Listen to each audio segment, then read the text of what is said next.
부동산 시장이 예전과 같을 거라고 믿고 계신가요? 그 착각이 당신의 자산을 갉아먹는 첫 번째 원인이 될 겁니다.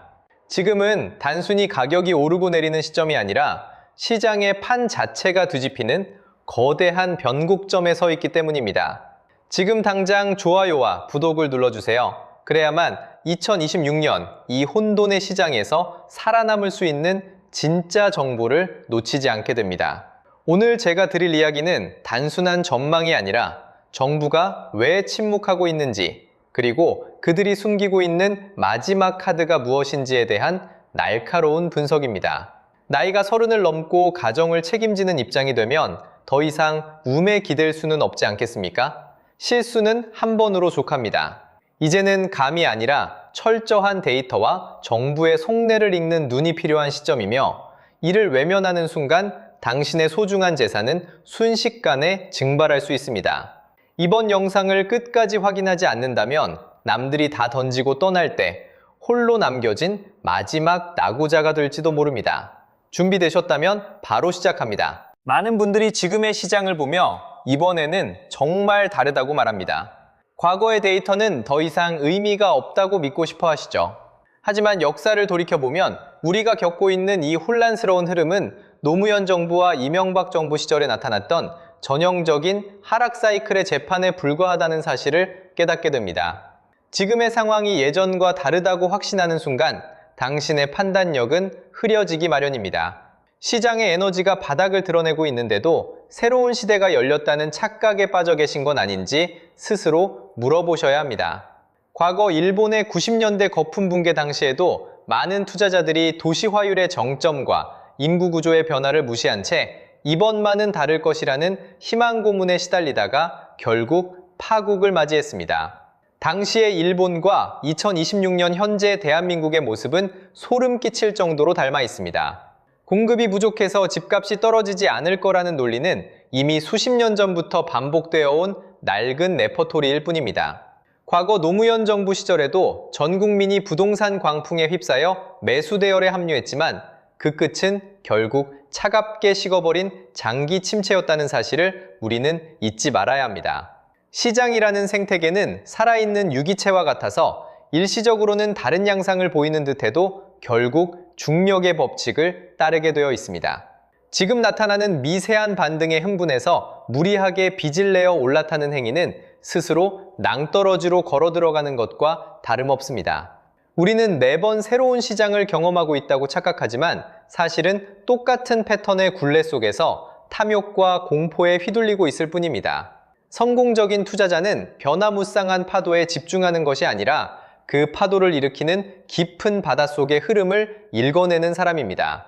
당신이 지금 보고 있는 화려한 불빛은 어쩌면 마지막 연소를 위해 타오르는 촛불의 흔들림일지도 모릅니다.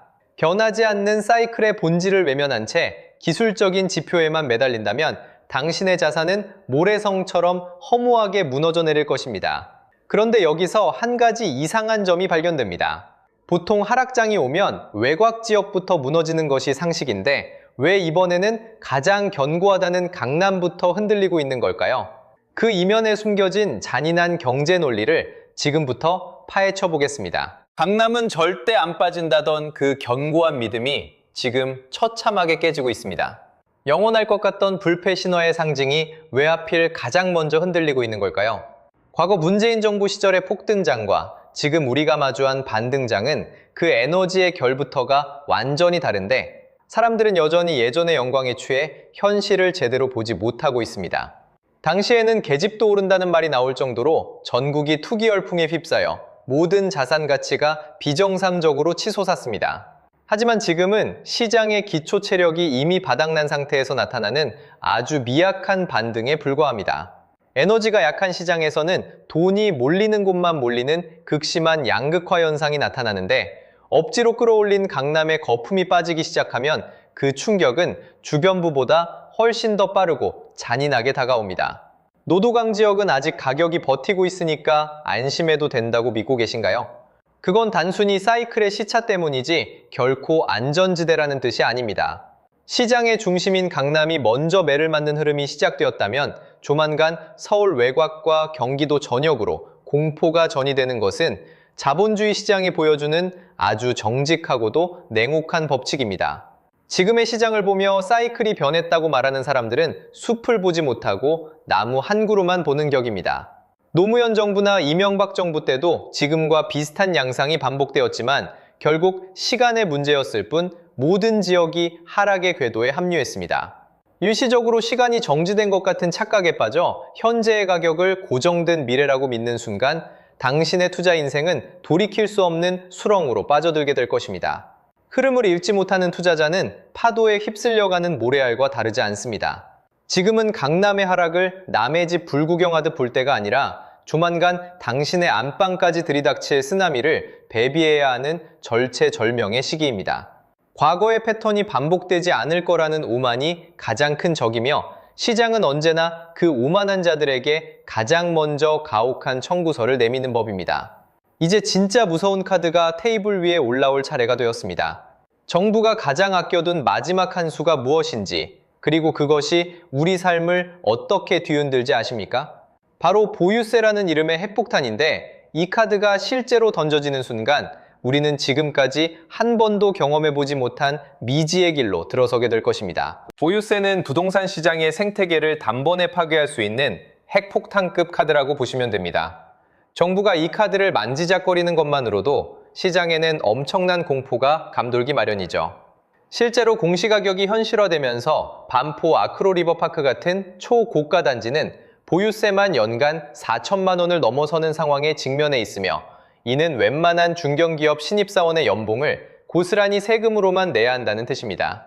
과거에는 집값이 오르는 폭이 세금보다 훨씬 컸기에 집주인들이 버틸 재간이 있었습니다. 하지만 지금은 상황이 완전히 역전되었습니다. 정부는 다주택자들이 매물을 내놓지 않고는 못 빼기도록 아주 정교하고도 잔인하게 세금 그물을 좁혀오고 있으며 이러한 전방위적 압박은 결국 시장에 매물이 쏟아져 나오게 만드는 결정적인 도화선 역할을 하게 될 것입니다. 여기서 우리가 주목해야 할 점은 정부의 진짜 속내입니다. 그들은 표면적으로 집값이 폭락하는 것을 원하지 않는다고 말하지만 사실은 보유세 카드를 통해 시장의 길을 완전히 꺾어 놓으려는 치밀한 계산을 하고 있습니다. 보유세 인상은 단순히 세수를 늘리는 목적이 아니라 다주택자들에게 집을 가지고 있는 것 자체가 고통이라는 인식을 심어주어 스스로 항복하게 만드는 고도의 심리전이자 경제적 징벌이라고 해석해야 합니다. 적정 수준의 세금은 시장의 안정을 가져오지만 임계치를 넘어서는 순간 경착륙은 피할 수 없는 현실이 됩니다. 집주인이 세금 부담을 이기지 못해 급매물을 던지기 시작하면 이를 받아줄 매수세가 실종된 상태에서는 가격이 수직 낙하하는 공포의 시나리오가 현실화될 수밖에 없습니다. 정부 역시 이 지점이 가장 고민스러울 것이며 효과가 너무 없거나 아니면 너무 강력해서 통제불능이 되거나 하는 극단적인 또 아니면 모의 상황을 경계하며 신중에 신중을 기하고 있는 모습입니다. 결국 보유세 카드는 대한민국이 한 번도 가보지 않은 길을 가는 것과 같습니다. 살짝 올렸는데 시장이 반응하지 않으면 정책의 신뢰도가 바닥으로 떨어지고 너무 세게 올리면 국가 경제 전체가 휘청이는 파국을 맞이하게 될 것이기 때문입니다. 이 위태로운 줄타기 속에서 당신의 자산 가치가 어디로 튈지 예측하고 대비하는 것은 이제 선택이 아닌 생존을 위한 필수적인 과제가 되었습니다. 그런데 말입니다. 정부가 이렇게 위험한 카드를 만지작거리면서까지 진짜로 얻고 싶어하는 결과는 무엇일까요? 그들이 꿈꾸는 이상적인 시장의 모습과 그 이면에 숨겨진 잔인한 통제 전략의 민낯을 지금부터 하나씩 벗겨보겠습니다. 정부의 침묵은 무능함이 아니라 가장 치밀하게 계산된 고도의 심리전입니다. 아무런 대책을 내놓지 않는 것이 때로는 가장 강력한 그제가 될 수 있다는 사실을 알고 계십니까? 시장이 스스로 지쳐서 쓰러질 때까지 기다리는 이 잔인한 전략은 투자자들의 피를 말리는 가장 효과적인 방법이자 시장에 거품을 걷어내는 가장 저렴한 비용의 수단이기 때문입니다. 대통령의 입장에서 지금의 상황을 냉정하게 들여다보아야 합니다. 정부가 진정으로 바라는 것은 집값의 처참한 폭락이 아니라 완만한 하락을 동반한 장기적인 안정입니다. 보유세라는 강력한 무기는 칼집에 들어있을 때 그 위력이 가장 크며 일단 휘두르고 나면 그 다음부터는 시장이 내성을 갖게 되어 정책적 통제권을 상실할 위험이 크다는 점을 그들은 누구보다 잘 알고 있습니다. 그들은 시장이 적당히 차갑게 식어가기를 원하고 있습니다. 뜨거웠던 투기 열풍이 사그라지고 거래가 메마른 침체기가 지속되는 것이 정부에게는 관리 가능한 최선의 시나리오입니다. 만약 성급하게 그제 카드를 꺼내들었다가 시장이 예상과 다르게 튀어오르거나 반대로 국가 경제 시스템이 마비될 정도의 경착륙이 발생한다면 그 정치적 책임은 오롯이 집권 세력의 몫이 될 수밖에 없기 때문입니다. 압박은 가하되 파괴는 하지 않는 이 아슬아슬한 균형 감각을 이해하셔야 합니다. 정부는 다주택자들이 스스로 항복하고 매물을 시장에 내놓을 때까지 서서히 산소를 차단하는 침묵의 기술을 구사하고 있습니다. 이런 상황에서 정부가 곧 구원투수로 등판해 대규모 완화책을 발표할 것이라는 헛된 희망을 품는 것은 당신의 소중한 자산을 벼랑 끝으로 내모는 가장 어리석고 위험한 도박이 될 것입니다. 침묵하는 정부보다 더 무서운 것은 방향을 잃고 표류하는 시장의 막연한 공포입니다. 정책의 불확실성이 커질수록 현금을 쥔 자산가들은 지갑을 굳게 닫고 시장은 서서히 고사 직전의 위기에 처하게 됩니다. 정부의 의도를 오판합하고 무리한 버티기에 들어간 사람들에게 앞으로 닥쳐올 현실은 우리가 상상하는 것보다 훨씬 더 시리고 가혹한 겨울이 될 것입니다. 그런데 이런 정부의 의도와는 상관없이 시장을 한순간에 무너뜨릴 수 있는 예상치 못한 변수가 터져나오고 있습니다. 울고 싶은데 뺨을 때린 격이라는 말이 딱 어울리는 이 잔인한 시너지가 도대체 어디서부터 시작되는지 이제 그 실체를 확인해 볼 시간입니다. 지금의 시장 상황을 한마디로 정의하자면 울고 싶은데 뺨 때리는 격입니다. 이미 시장은 기력을 잃어가고 있는데 정부는 그 위에 보유세라는 아주 매운 채찍을 휘두르고 있기 때문이죠. 보유세라는 압박이 가해지기 전에도 이미 다주택자들은 고금리라는 무거운 짐을 지고 숨이 턱끝까지 차오른 상태로 겨우 버티고 있었습니다. 이자 부담에 허리가 휘는 상황에서 세금 폭탄까지 떨어지니 이제는 버티고 싶어도 버틸 수 있는 물리적인 한계를 완전히 넘어서 버린 것입니다. 실제로 2026년 상반기 경기도 외곽 지역의 아파트 거래량이 역대 최저치를 기록하며 바닥을 기고 있는 현실은 단순한 통계 그 이상의 공포를 우리에게 시사하고 있습니다. 살 사람이 없어서 가격이 떨어지는 것이 아니라 이제는 팔 사람조차 희망을 잃고 시장에서 눈을 돌리며 아예 포기 단계에 접어들었다는 뜻으로 해석해야 합니다. 여러분은 이 위기를 탈출할 수 있는 비상구가 어디에 있다고 생각하십니까? 지금 당장 뼈를 깎는 손실을 보더라도 매물을 던지는 것이 현명한 선택일지 아니면 그래도 끝까지 버티는 것이 마지막 승자가 되는 길일지 냉정하게 자문해 보아야 합니다. 하지만 시장은 결코 여러분의 개인적인 사정을 기다려주지 않으며 오히려 더 깊은 수렁으로 밀어넣으려는 잔인한 속성을 가지고 있다는 점을 잊지 마십시오. 과거에는 부동산이 부를 축적하는 가장 안전하고 확실한 수단이었지만 이제는 잘못된 선택 하나가 평생 일궈온 자산을 통째로 삼켜버리는 치명적인 독이 될 수 있습니다. 보유세 인상이 공식화된 상태에서 집값이 하락 추세를 보이면 매수자들은 더욱더 몸을 사리며 관망세로 돌아설 것이고 결국 시장은 거래 없는 하락이라는 가장 고통스러운 구간으로 진입하게 됩니다. 이것이 바로 정부가 치밀하게 설계한 보이지 않는 함정이자 다주택자들이 마주한 피할 수 없는 현실의 민낯입니다. 시장은 감정적으로 대응하며 희망 회로를 돌리는 사람에게 결코 자비를 베풀지 않는 법입니다. 지금의 하락은 일시적인 조정이 아니라 지난 수년간 비정상적으로 쌓여온 거품이 한꺼번에 터지는 필연적인 정화 과정이며 그 고통의 무게는 준비되지 않은 자들에게 고스란히 전가될 것입니다. 우리는 이제 집을 소유하는 것 자체가 거대한 리스크가 되는 새로운 시대에 살고 있으며 이를 겸허히 인정하지 않는다면 당신의 노후는 불안과 후회의 연속이 될 수밖에 없습니다. 만약 정부가 최후의 수단으로 꺼내든 이 보유세 카드가 시장을 안정시키는 데 실패하고 오히려 역효과를 낸다면 어떤 일이 벌어질까요?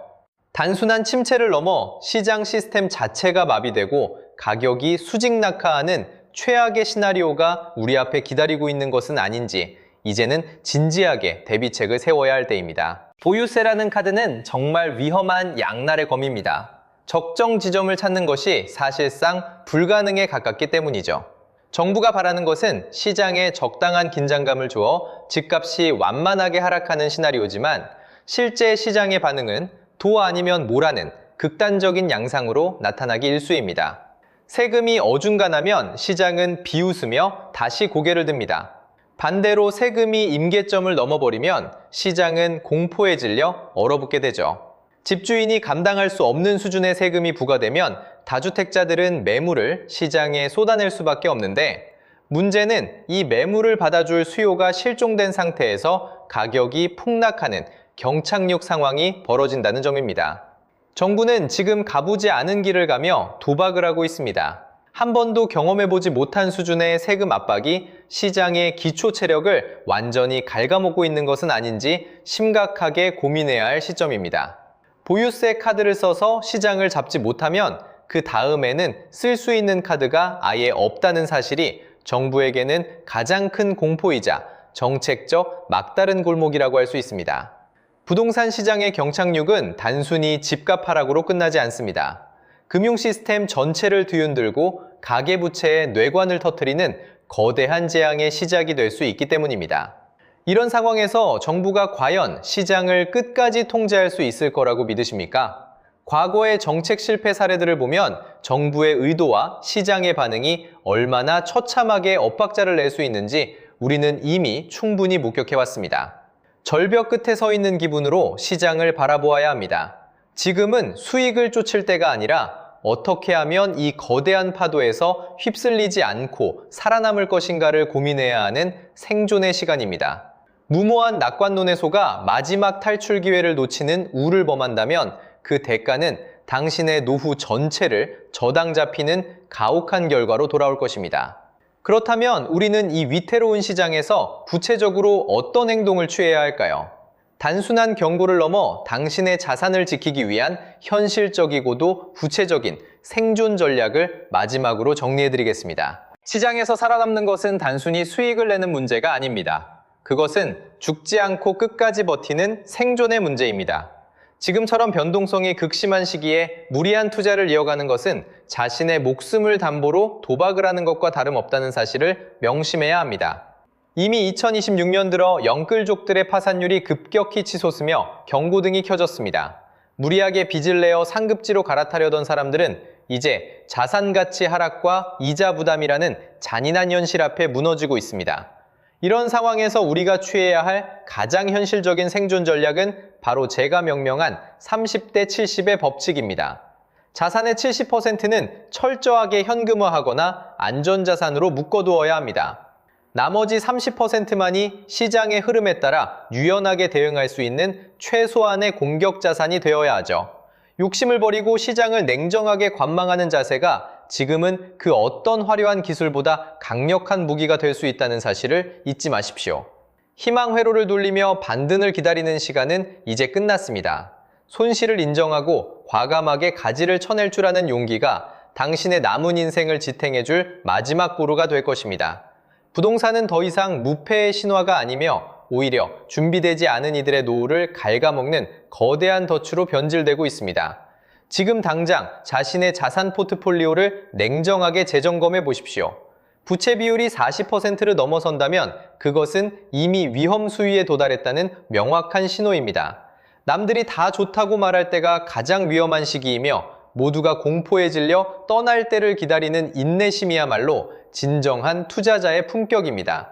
우리는 이제 폭풍이 지나가길 기다리는 것이 아니라 폭풍 속에서 어떻게 항해할 것인지를 배워야 합니다. 시장의 흐름은 거스를 수 없지만 당신의 대응 방식은 스스로 결정할 수 있다는 점을 반드시 기억하시기 바랍니다. 이제 모든 분석을 마쳤습니다. 지금까지 다룬 내용을 토대로 우리가 마주할 미래와 최후의 결론을 내릴 시간이 왔습니다. 이 모든 혼돈 끝에 기다리고 있는 진실은 과연 무엇인지 마지막으로 정리해 보겠습니다. 부동산은 멈춰있는 관역이 아니라 끊임없이 흐르는 강물과 같습니다.